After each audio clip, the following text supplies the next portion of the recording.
The New Tribe by Buchi Emechera. It was still early in the morning. Arthur woke up first and went to the kitchen to make some coffee.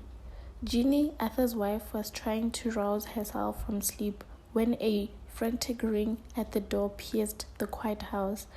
The ring sounded so urgent that Jeannie leaped out of bed and looked out of their bedroom window.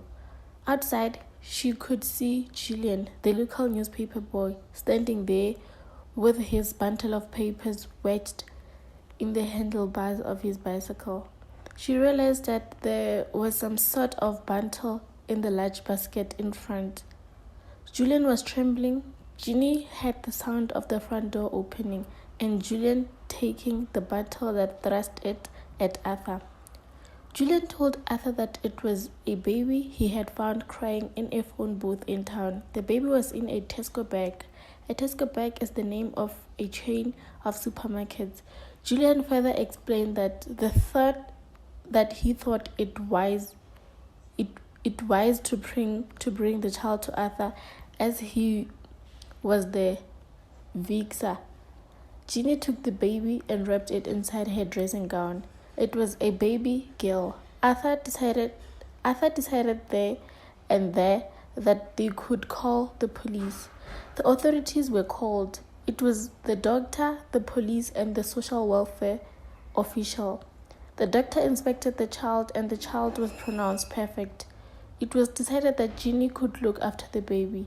They agreed to call her Julia, after Julian, the paper boy who found and brought her to them. The mother was traced, but she had vanished. The Allingtons started with their procedures for adoption, and Jeannie knew that it was going to take long.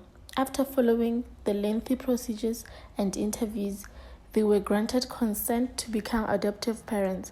When Julia was 2 years old, the Allingtons received a call saying that the social services wanted to see them the following Wednesday. They started to panic. They had no idea as to what the social services wanted them for. On Wednesday, the social workers came. They wanted to find out if the Allingtons were ready to foster another child, since they were looking after Julia quite well. It later emerged that the mother of the boy had followed Julia's progress in the press and was very happy about how she was being taken good care of. The mother also indicated that she could not keep the toddler as she was expecting twins and that the father was not ready to accept another man's child. The child's name was Chester. Arthur and Jeannie accepted to take the responsibility of looking after Chester as well. One of the social workers told them that Chester was a Nigerian and that he was black. His mother was called Catherine Mba.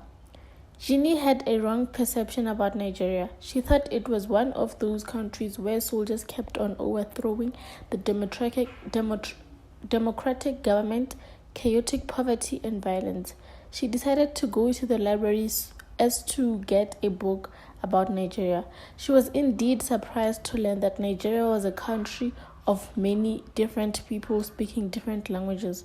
It had a very rich history and its own traditional way of doing things. Jeannie made a story based on African folk tale she had read. On the cover, she painted green banana trees and tall palms surrounding a mud-walled compound.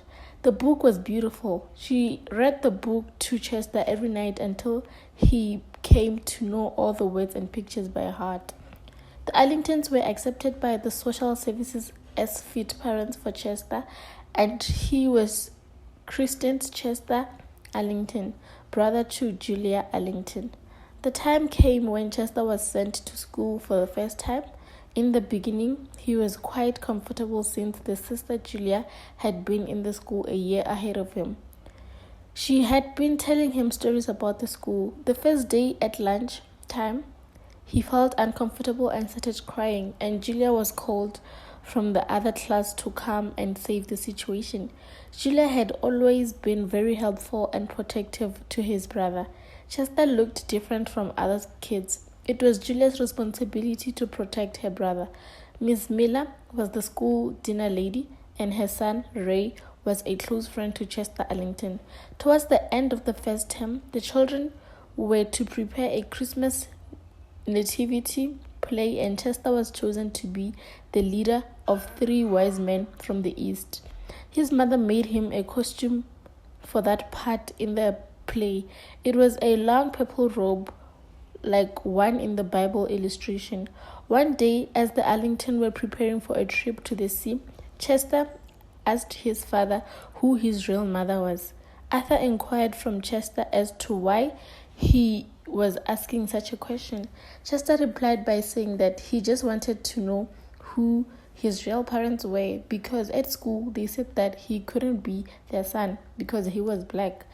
Julia was very hurt about it. Arthur suggested that they all sit around the table so that they could talk about it. Arthur explained the whole situation, indicating that indeed he and Ginny were not their real parents, but though they were adopted, they were loved and had been chosen by them. He knew very well that the last part was not completely true. He continued giving a true reflection of what transpired until Julia and Chester found themselves living under the care of the Allingtons. After all the explanation, they left for the beach. From the day the children were told about the adoption, they felt withdrawn and in most cases out of their minds. One day, Julia, in her absence mindlessness, knocked over her teacup. It fell and smashed on the tiled floor. Chester bursted into laughter, and Arthur was very angry about that.